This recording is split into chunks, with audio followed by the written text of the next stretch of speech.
기도하겠습니다. 사랑이 많으신 하나님 아버지, 저희들 가운데 말씀의 영을 허락하여 주사 주가 우리로 깨닫게 하시는 것들 온전히 깨닫고 또 하나님이 예비하신 복과 은혜를 받는 저희들이 되게 하여 주시옵소서. 예수님의 이름으로 기도합니다. 아멘. 우리가 2월부터는 새벽 기도 때 이제 요한복음의 묵상 말씀을 시작했습니다. 우리 교회는 매일 성경의 진도를 따라서 매일매일 하나님의 말씀을 묵상해 나가는데, 해마다 사순절이 가까워 오면 복음서를 통하여 예수님을 만나고 또 묵상하는 시간을 가지게 됩니다. 올해 사순절은 다음 주 수요일 18일부터 시작되어서 4월 5일 부활절까지 사순절을 보내게 됩니다.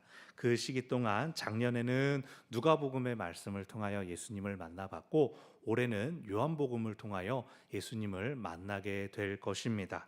이 시기에 다음 주 수요일 날 2월 18일 날은 이제 명절 연휴 관계로 우리가 그날에는 모이지는 않지만 사순절이 시작됨을 기억하여서 유튜브를 통해서 매일 새벽기도 얼마든지 참여하실 수 있고, 또 시간이 지나도 얼마든지 교회 유튜브 채널에 들어오시면 예배 영상, 말씀 영상을 볼 수가 있습니다. 그래서 이 시기에 또 말씀을 통해서 하나님을 만나고 특별히 예수님을 더 알아가게 되는 귀한 은혜의 경험들이 우리 모두에게 함께 하시기를 바랍니다. 아멘. 여러분, 전에 말씀드린 걸 기억하시는지 모르겠습니다. 새해로 신앙을 시작하는 분들께 가장 추천하는 복음서가 뭐라고 했게요? 새가족이 가장 읽기 좋은 복음서는 요한복음이 아닙니다. 요한복음을 새가족한테 들이대는 건 너무나 좀 힘든 거예요. 예수님에 대해 막 알아가기 시작하는 분들이 읽기 좋은 복음서는 마가복음입니다. 일단 분량도 제일 짧고 내용도 가장 쉽게 기록이 되었죠. 요한복음은 그러면 어떤 분들에게 신앙생활을 이미 하고 계신 분들, 그 중에서도 내 신앙이 좀 깊었다 하는 분들께는 요한복음이 필독서입니다. 왜냐? 마태, 마가, 누가, 요한 4개의 복음서는 각각 예수님을 왕이신 예수님, 종으로 오신 예수님, 또 인자, 사람의 아들로 오신 예수님, 그리고 하나님이신 예수님을 강조하고 소개합니다. 제가 이 새벽에 요한복음 묵상 시작하면서 요한복음에서도 왕이신 예수님을 나타낸다라고 하는데, 마태복음에서 말하는 왕이신 예수님은 다윗의 혈통으로 오신 유대인들의 왕이신 다윗 혈통의 그 사람의 왕 예수님을 보여준다면, 요한복음의 왕은 하나님 나라 왕국의 왕으로서, 그러니까 하나님이신 예수님을 드러내는 것이죠. 옛날에 사람들 중에서 제일 높은 존재가 누구였겠습니까? 모든 걸 다스리는 왕이 가장 높았고, 사람들 중에 제일 낮은 신분, 존재가 종, 노예였습니다. 예수님은 왕으로 오시기도 하셨고 종으로 오시기도 하셨고, 또 그런 사람들 중에서 인자, 사람의 아들로 계셨습니다. 그래서 공관복음서는 사람의 눈에 비친 예수님, 우리와 같은 예수님을 가르쳐 줍니다. 근데 요한복음은 사람이긴 하지만 그보다도 하나님이시다라고 선포하고 고백하는 책입니다. 여러분, 낚시해 보신 분들은 이런 경험이 있을 겁니다. 이렇게 잡았다가 바로 풀어주고, 이제 흥미로 낚시하시는 분들, 잡았는데 얘 아까 잡았던 녀석이잖아. 입에 바늘 찔린 자국도 있고 크기가 작아서 그냥 풀어줬는데 멀리 안 가고 또 돌아다니다가 같은 낚싯바늘에 또 걸린 것이죠.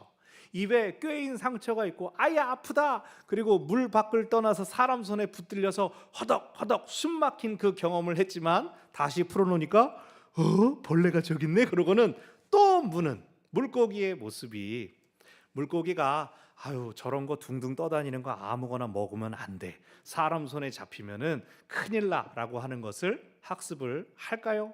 물고기는 사람을 상상할 수가 없습니다. 내게 무슨 일이 일어났는지 다 알지 못합니다. 물고기의 한계입니다. 우리도 마찬가지입니다. 피조물이기 때문에 피조물이 가진 한계로 하나님에 대해서 온전히 완전히 다 알고 이해하는 것은 불가능합니다.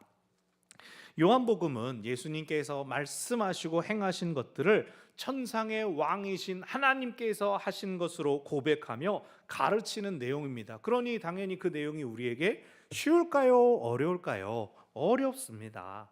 우리는 그저 열심히 보고 열심히 듣고 기억한 다음에 우리 삶에서 일어나는 역사들을 통하여 아하, 예수님이 하나님이시구나, 참으로 예수님께서 우리 가운데 하나님으로 오셨구나 깨닫고 이해하게 될 것입니다. 그러므로 우리 삶에서 주님을 만나고 경험하는 역사를 위하여 오늘 그리고 앞으로 나누는 모든 말씀들을 잘 듣고 기억하는 우리 모두가 되기를 바랍니다. 아멘.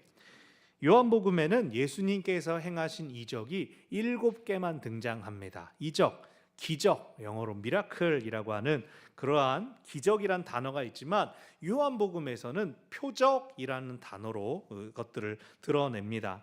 그냥 기적, 이적 하면은 놀라운 일, 놀라운 사건이라고만 할 수 있지만 표적이라고 하면 특별한 목적과 의도를 가지고 일어난 놀라운 일이나 사건을 뜻합니다. 즉 요한복음에 나오는 7개의 표적들은 예수님이 누구신지, 예수님이 어떠한 분이신지를 알려주기 위해 드러난 놀라운 일들입니다. 그 중에 첫 번째 표적이 오늘 본문에서 물이 포도주가 된 사건입니다. 예수님은 갈릴리 지방에서 활동을 시작하셨습니다. 마가복음과 누가복음에 의하면 태어나신 곳은 베들레헴이었지만 자라나신 곳은 모든 복음서가 갈릴리 나사렛에 지었다고 기록합니다. 그곳에서 얼마 떨어지지 않은 갈릴리의 가나라고 하는 지방의 마을에서 혼인잔치가 있었습니다. 유대인들은 혼인잔치를 일주일 동안 진행합니다. 온 마을의 경사로 모든 사람이 초대받은 손님이 될 수 있습니다. 1절을 보면 예수님의 어머니가 그 혼례에 계셨다라고 하고 예수님과 제자들은 청함을 받았다, 손님으로 갔다라고 하는데 아마 이것은 어머니의 친척의 결혼식이었을 가능성이 큽니다. 왜냐하면 이 잔치에서 문제가 생기는데 그 문제를 어머니가 해결하기 위하여 노력하기 때문입니다. 무슨 문제입니까? 잔치가 아직 진행되는 중인데 포도주가 떨어져 버린 것입니다. 일주일 동안 온 마을이 즐거울 수 있는 잔치를 하려면 포도주를 많이 준비해야 되지 않았겠습니까? 근데 잔치 중간에 포도주가 떨어져 버린다면 흥이 떨어지고 기분 산통 깬다, 파토난다 이런 말 쓰죠. 그것뿐만이 아니라 잔치를 주최한 측이 준비가 소홀했네 혹은 인색했네라는 평가를 받을지도 모르는 것이죠. 포도주가 떨어졌다는 것을 안 어머니 마리아가 손님으로 온 아들을 향하여 얘야 포도주가 없다라고 합니다. 우리나라 정서에서야 오지랖 넓은 아줌마가 너 빨리 차가지고 저기 마트 갔다 와 그러면서 심부름 얼마든지 시킬 수도 있지만 여기는 유대 아닙니까? 유대의 정서에서는 손님이 문제를 해결하는 것이 주인에게 신뢰가 되는 것이었습니다. 그렇게 어머니는 이 혼인에 이미 깊이 관여되어 있는 사람으로서 주최 측의 입장에서 해결해야 된다라고 생각할 수 있습니다. 그런데 여러분, 예수의 어머니 마리아께서 예수님에게 뭘 기대하고 문제를 어떻게 해결하기를 바라는 것일까요? 어머니는 아들 예수가 이 포도주를 채워줄 수 있는 능력이 있다고 어떻게 생각하고 있는 걸까요? 그에 대한 예수님의 대답이 충격적입니다. 4절을 보면 여자여 나와 무슨 상관이 있나이까 내 때가 아직 이르지 아니하였나이다. 여자여! 이 말이 충격적이진 않습니다. 이 말은 우리식으로는 여사님 하는 표현이니까요. 저는 안 그러지만 제 또래 되는 분들 이야기를 들으면 어머니한테 이제 김여사, 박여사, 용돈 받아요 이렇게 친근한 관계를 드러내는 말이 있다고 들었지만 그러니까 이거는 일반적인 용례이고 그 다음 말이 충격인 겁니다. 나와 무슨 상관이 있습니까? 즉 나와 어머니 관계에 나를 왜 끌어들입니까? 왜 어머니 문제에 나를 부릅니까? 라는 뜻입니다. 더 직설적으로 표현하면 알아서 하세요 이렇게 대답하는 겁니다. 이유는 무엇이냐? 내 때가 아직 이르지 아니하였습니다 라고 했습니다. 여러분, 이 표적은 예수님의 첫 번째 표적이라고 했습니다. 예수님은 아직까지 이런 기사로서 기적으로서 자신을 드러내실 생각이 없으셨다는 겁니다. 그것도 결혼식 잔치 자리에서 술을 채워주는 일로는 당신이 하나님임을 드러내시지 않으려고 하신다는 뜻입니다. 하지만 그럼에도 마리아는 하인들을 불러서 저 사람이 시키는 대로 하라라고 당부합니다. 사실 마리아도 예수님이 무엇을 어떻게 해주실지는 모릅니다. 마리아가 기대하는 건 예수가 문제를 해결할 거야 라고 하는 것입니다. 그냥 알지 못하고, 무슨 일이 일어날지는 알지 못하고 은혜를 받을 준비만을 하고 있다고 볼 수 있습니다. 예수님은 그곳에 있던 모든 물건들을 둘러보다가 돌 항아리 6개가 있는 것을 봅니다. 하인들에게 명령해서 그 항아리에 물을 가득 채워라.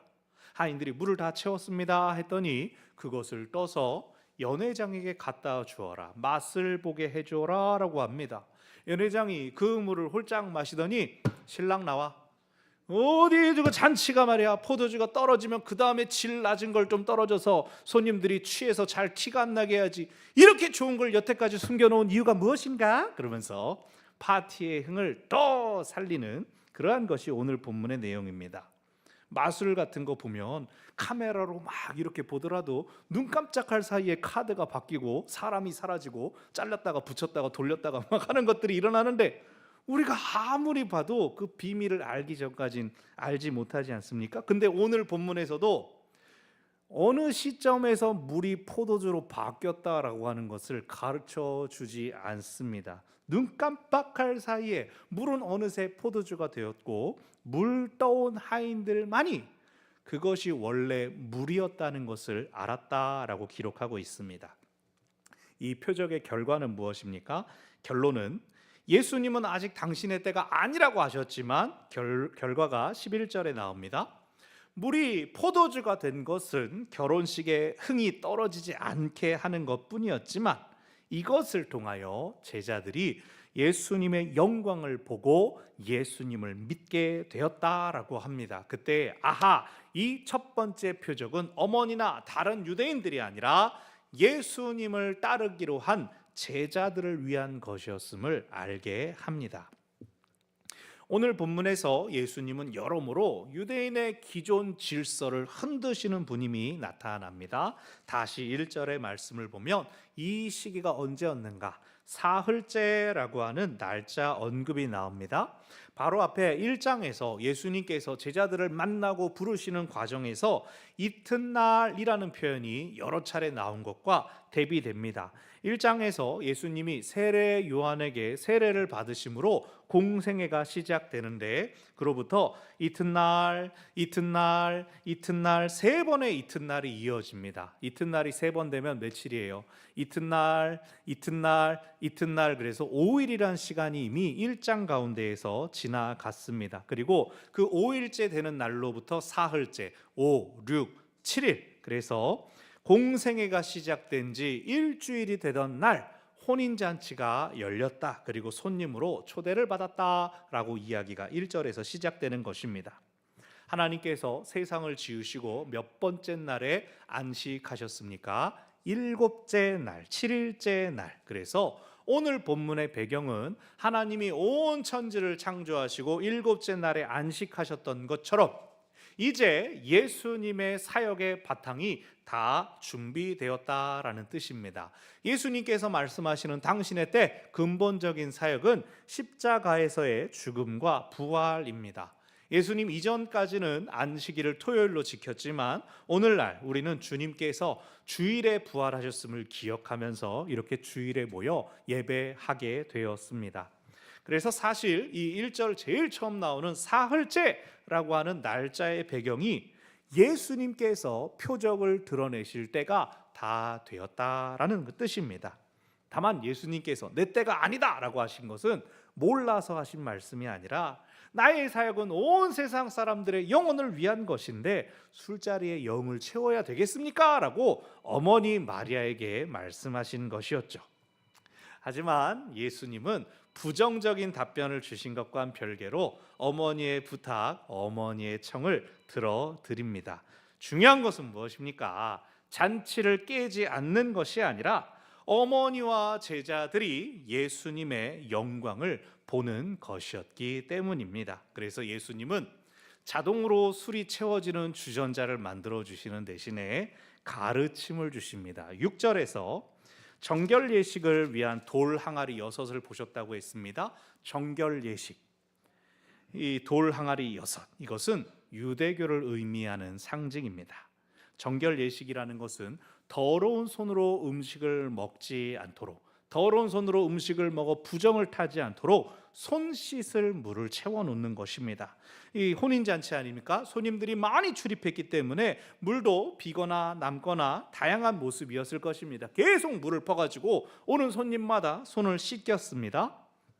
그리고 돌 항아리입니다. 돌 항아리는 커다란 돌을 깎아서 파서 만든 귀중품, 고가의 물건을 이야기를 합니다. 그런데 그게 6개 있었다고 나오죠. 이 사건의 배경이 며칠째 있었습니까? 7일째라고 했습니다. 하나님의 완전수인 7에 모자라는 6은 인간의 수를 의미합니다. 그래서 그곳에는 인간의 부정을 씻고자 하는 수고와 노력이 있었다. 그것이 부정을 면하게는 해주었지만 잔치를 지속하게 하는 데에는 쓸모가 없더라. 유대교가 경건한 예식과 말씀을 전수하긴 했어도 하나님을 참으로 믿고 섬기는 데에는 이 돌 항아리와 같았다라는 뜻입니다. 예수님께서 이 돌 항아리를 사용하십니다. 거기에다 물을 가득 채워라. 이것은 그 항아리가 원래 용도대로 쓰이도록 하는 것처럼 보이지만 예수님은 그 물의 용도를 완전히 바꾸십니다. 떠서 먹여주어라. 손 씻는 물인데 입에다 넣어주어라 라고 하시는 겁니다. 하인들이 처음에 물을 뜨라고 했을 때는 손 좀 많이 씻어야 되는가? 라고 생각하고 물을 떠 담았을 것입니다. 거기서 뜬 물입니다. 누구 손을 씻겨야 되는가 생각했을 겁니다. 그런데 아니다, 먹여라. 연회장에게 갖다 주어라. 그 물이 어디서 온 줄 모르는 연회장이 반응이 무엇입니까? 손 씻는 물을 왜 나를 먹이느냐? 그렇게 한 것이 아니라 이렇게 좋은 포도주가 왜 이제 나왔느냐 칭찬을 하지 않았습니까? 여러분, 돌을 담는 항아리 6개, 그리고 하인들이 물을 푸고 옮기는 수고, 모든 것은 평상시와 똑같았습니다. 단 하나, 예수님께서 말씀하시자 물이 포도주가 되었습니다. 끝날 뻔한 잔치는 계속되었고 더 큰 즐거움이 채워졌습니다. 예수님은 나의 때가 아니다 라고 하셨지만 제자들이 믿으면서 예수님의 때가 이미 시작되었음이 확인되었습니다. 오늘 말씀을 통해 3가지를 기억하시기를 바랍니다. 첫째, 예수님이 우리의 기쁨을 채워주십니다. 아멘. 오늘 본문에서 이 혼인잔치에서 진짜로 부족했던 것이 무엇이었습니까? 신랑도 있었습니다. 잔치를 도와주는 연회장이 있었습니다. 일꾼들이 있었고 손님들이 다 있었습니다. 그럼 부족한 포도주가 문제였습니까? 포도주가 잔치 중간에 떨어진 것은 표면적인 문제였을 뿐입니다. 정말로 그들에게 있었던, 그들이 극복해야 될 문제는 유대교, 인간의 노력으로는 그들의 부족함과 연약함을 채울 수 없다는 것이었습니다. 하나님께서 지으신 사람이 불순종하며 죄를 지으며 하나님과 멀어졌습니다. 연약한 인간의 죄 사함을 위하여 하나님께서 율법을 주시고 희생제사를 드리게 하셨지만 그 율법조차도 제대로 지키지 않아서 왕국이 멸망되고 세계의 포로로 끌려갔던 것이 이스라엘 유대인들의 역사 아닙니까? 여전히 그들 가운데에 율법을 따르기 위해서 정결 예식을 위해 귀한 항아리들을 두고 하나님께서 제정하신 혼인을 기뻐하는 잔치를 벌였지만 그것으로는 온전할 수 없다라는 걸 드러낸 것이 포도주의 고갈이었습니다. 사람의 노력에는 한계가 있습니다. 희생제사는 매번 죄를 지을 때마다 반복해서 드려져야 됐고 사람이 준비한 포도주가 떨어지는 일은 언제나 있었습니다. 사람이 아무리 노력해도 모두가 영원히 만족할 수는 없었습니다. 하지만 주님께서 찾아오셔서 말씀하실 때, 명령하실 때 부족함이 충만함이 되고 잔치가 계속될 수 있습니다.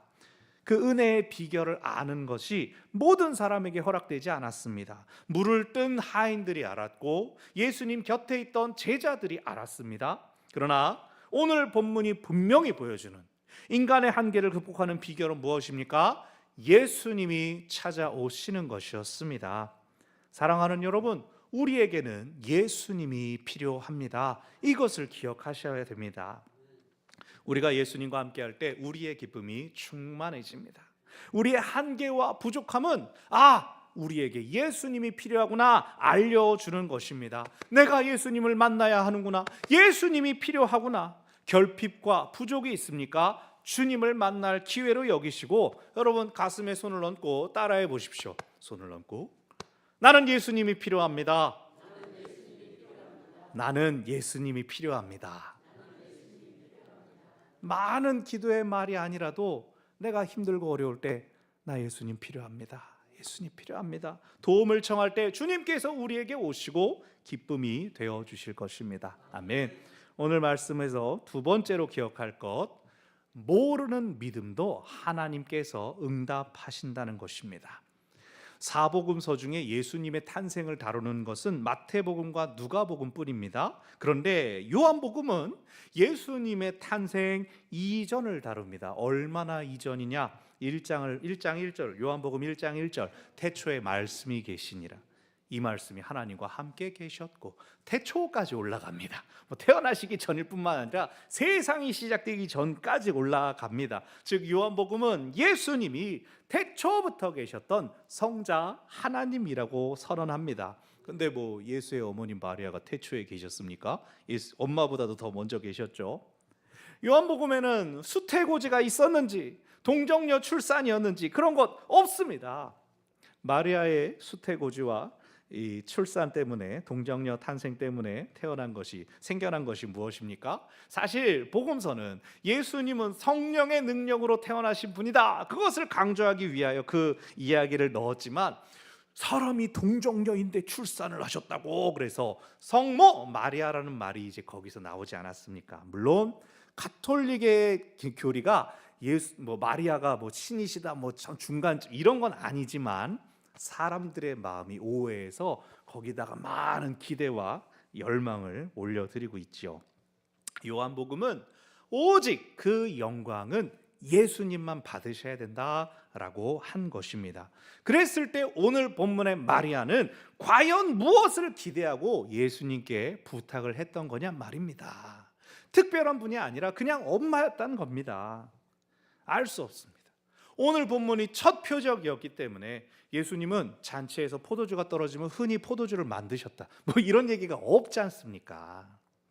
뭘 기대했는지 알 수 없고, 다만 마리아는 예수님이 해결해 주실 줄로 믿었습니다. 우리가 알 수 있는 건 그것밖에 없습니다.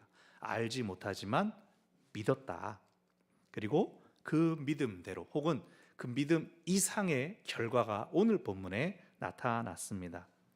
여러분, 내가 바라는 대로 되는 것을 믿음이라고 합니까? 아닙니다. 그것은 기대 혹은 예상이라고 하는 겁니다. 여러분, 세상에서 제일 믿음 뜨거운 사람 어디 있는지 아십니까? 어디 제일 많은지 아십니까? 주식시장이 제일 많습니다. 오를 거야, 빨개질 거야 그러면서 얼마나 뜨겁습니까? 근데 그 예상하고 공부하면 잘 됩니까? 통계가 말하지 않습니까? 공부해서 잘 집어넣은 40대 남성 이런 층들보다 더 많은 수익률이 어디서 나타났냐? 무지성 50대 아줌마 투자자들. 그냥 이름이 예뻐서 넣었는데 올랐네. 물론 원리가 있긴 하지만 예상하기 어렵습니다. 그래도 사람들이 공부하고 투자하고 정보가 나오고 때려 넣습니다. 여러분, 오늘날 한국 경제를 보십시오. 코스피가 5천을 넘는다라고 하는데 덩달아 우리 물가도 다 오르고 원화는 또 하락해 있고, 세계에서는 한국에 지금 투자하는 걸 경계하고 있어서 외국인 투자자들이 다 빠지고 있지 않습니까? 지금 국장에 들어가는 거는 진짜 신앙의 영역입니다. 여러분 잘 생각하십시오. 제가 투자에 대해 얘기하는 건 아니지만, 또 떨어지면 어떻게 합니까? 기도가 간절해지지 않습니까? 오르게 해주세요. 진짜 뜨거운 사람들 모여 있는 것 같습니다. 여러분, 믿음이란 예상할 수 없는 일에 마음을 열고 모든 것을 친히 베풀어 주시는 하나님을 신뢰하는 것입니다. 일이 어떻게 될지 알지 못해도 하나님을 신뢰하고 하나님을 따라갈 때 하나님께서 우리에게 예상치 못한 은혜를 주십니다. 그러므로 하나님을 믿으시기 바랍니다. 내 기도, 내 원하는 목적이 아니라 하나님을 믿어야 됩니다. 오늘 본문에서 마지막으로 기억할 것은 순종하는 사람이 역사를 경험한다는 것입니다. 오늘 본문에서 믿음이 제일 좋은 사람들은 누굴까요? 하인들이었습니다. 어머니 마리아보다도 하인들의 믿음이 더 컸다고 저는 감히 말씀드릴 수 있습니다. 왜요? 무엇이 일어날지 알지 못하는 중에 시키는 명령에 그대로 순종했기 때문입니다. 물을 부어라, 물을 붓고 갖다 떠 먹여라 하니 갖다 주었습니다. 그들이 중간에 의심을 품고 판단하고 계산했다면 어떻게 되었을까요? 물이 포도주로 변했어도 아무도 그것을 먹지 못했을 수 있지 않습니까? 아무도 확인하지 못했을 수 있습니다. 연회장이 만약 마셨는데 왜? 내 냉수 먹고 속 차리라고? 왜 물을 떠다 줬냐? 만약 이랬으면 어떻게 됐을까요? 하인들은 저 사람이 시켰는데요? 저 엄마가 시켰는데요? 그래 버리면 됩니다. 순종이란 건 자기가 책임질 걱정하지 않는 겁니다. 시키는 대로 그냥 하는 게 순종입니다. 어떤 분들 요리에 재능이 없는 분들이 있지 않습니까? 은사는 다 다르니까. 근데 유독 못하는 사람들이 있습니다. 그 사람들의 공통점을 쭉 모아봤더니 그분들은 레시피를 줘도, 조리법을 줘도 이런답니다. 약한 불로 20분이니까 강한 불로 5분이면 빨리 끝나겠지? 토마토가 없네. 케찹을 넣으면 되겠지? 야, 맛있겠다. 고기는 핏물을 원래 빼는 거야? 그럼 1시간 더 끓여서 날려야겠다 생각을 하는 거죠. 그렇게 해서 시킨 대로 안 했는데 맨 마지막에 아니 나 시킨 대로 다 했는데 이렇게 생각을 하는 겁니다. 레시피를 따르지 않고 아주 창의적으로 불순종을 하니까 요리가 나오는 게 아니라 다른 무언가가 나오는 것이죠. 여러분, 오늘 본문의 사건에서 순종의 연쇄 고리들이 표적을 만들었습니다. 나 상관없습니다 라고 했던 예수님이 개입하시기로 어머니께 순종했습니다. 하인들이 예수님의 말씀에 무조건 순종했습니다. 그랬을 때에 가나의 혼인잔치는 표적이 일어난, 성경이 말하는 최고의 잔치자리가 되었습니다. 하나님의 역사를 보기 원하십니까? 순종하시기를 바랍니다. 시키는 대로 하는 것이 순종입니다. 판단하지 않고 따르는 것이 순종입니다. 다 알지 못하더라도 순종하는 사람을 통해 역사가 일어납니다. 순종하는 사람이 역사를 경험합니다. 아멘. 말씀을 정리합니다. 여러분, 오늘 첫 표적의 결과가 무엇이라고 했습니까? 제자들이 믿음을 가진 것이었습니다. 예수님의 표적은 잔치나 어머니를 위한 것이 아니라 제자들을 위한 것이었습니다. 제자들은 원래 잔치의 손님입니다. 구경꾼이었습니다. 그러나 예수님은 바로 그들에게 믿음을 주기 원하셔서 표적으로 영광을 드러내셨습니다.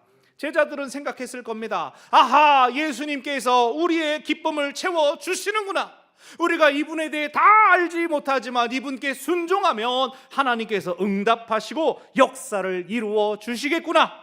이 혼인잔치는 일주일로 끝이 나지만 이분과 함께하는 천국잔치가 이제 시작되었구나. 잔치는 계속된다. 오늘 말씀을 통하여 우리도 이 천국잔치로 초대받았습니다. 우리도 기쁨을 채워주시는 예수님을 기억하며 믿음으로 순종하여 하나님의 응답하시는 역사를 경험하시기를 바랍니다. 아멘. 기도하겠습니다. 감사하신 하나님, 이 땅 가운데 죄와 어둠 속에 있던 저희들 가운데 예수님을 보내어 주시고 예수님을 통해 천국 잔치를 선언해 주시고 오늘 우리가 그 은혜로 말미암아 귀하고 복된 주님의 날 함께 모여 예배로 올려드립니다. 주님, 우리 삶에도 예수님이 너무나 필요합니다. 예수님께서 오실 때 우리 삶에 기쁨이 넘치는 것을 믿고 주께서 우리에게 주시는 말씀에 순종하는 그러한 믿음을 허락하여 주시옵소서. 그리고 그럴 때 반드시 우리에게 응답하시고 우리 생각할 것 이상으로 역사하시는 하나님을 믿고 기대하는 저희들이 되게 하여 주시옵소서. 하나님께서 허락하신 그 잔치, 그 기쁨을 받아 누리기를 사모하는 저희들이 되게 하여 주시옵소서. 예수님의 이름으로 기도합니다. 아멘. 말씀을 기억하며 찬송가 453장 부르고 마지막 절에 봉헌 드립니다.